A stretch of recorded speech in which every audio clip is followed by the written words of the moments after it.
Muntik magkagulo mga idol sa laban ng Australia at China sa finals ng FIBA Asia Cup. Maagang inangasan mga idol ng Chinese ang Australia sa finals ng FIBA Asia Cup. Kinarma nga lang sa dulo mga idol, panalo na, natalo pa. Sayang, history na sana. Battle for championship title dito sa 2025 FIBA Asia Cup Finals sa pagitan niyan mga idol ng defending champion Australia kontra sa Rising Dragon at nagbabalik final since 2015 ng basketball team ng bansang China. Well, eto nga mga idol, opening ng frame, aggressive start para sa China to take the first bucket of the game, pero agad nakakasagot dyan mga idol ang Boomers ng first 3-pointer mula sa kanilang sharpshooter na si Jack McVay. Plus etong napakagandang floating jump shot ni Xavier Cooks. Kinakalabaw mag-isa mga idol ng big man yung dalawang nakaharang na Chinese. William Hickey naman binotata ang taga-China and steal, sabayan pa yan mga idol ng two-handed dunk, pero nakakasabay din dyan mga idol ang Rising Dragon na China sa mainit na scoring ng mga Australiano. Solid din mga idol ng kanilang ball movement plus parehong tabla pa so far sa field goal. Halfway ng quarter parehong napako mga idol ang talaan sa scoring,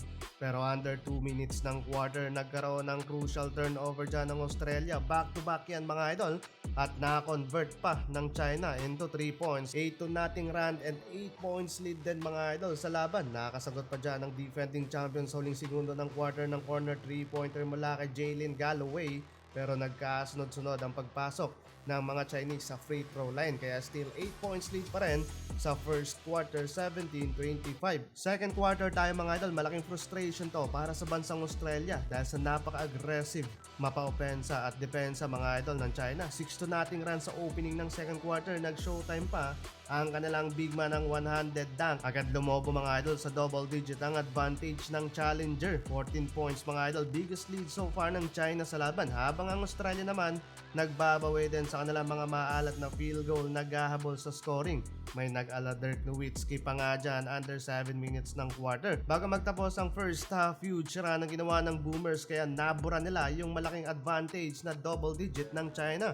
Down by 4 points na lang ang hinahabol ng Australia, 42-46. End of first half, pabor yan mga idol sa China. Papasok sa 7 minutes ng third quarter, biglang na-hype mga idol ang bench ng Australia. Paano ba naman kasi unti-unting nakakabangon ng defending champion. Another run na naman sa Boomers and finally from open-handed dunk ni Jalen Galloway, nakakalamang ulit ang Boomers sa laban. Last 2 minutes ng third quarter, balik nga lang sa China ang momentum mga idol. Gigil na makabawi at makuha ang title dito sa tournament. First to third quarter, hawak lang naman nila mga idol ang kalamangan. Ito naman ang some of the highlights sa fourth quarter.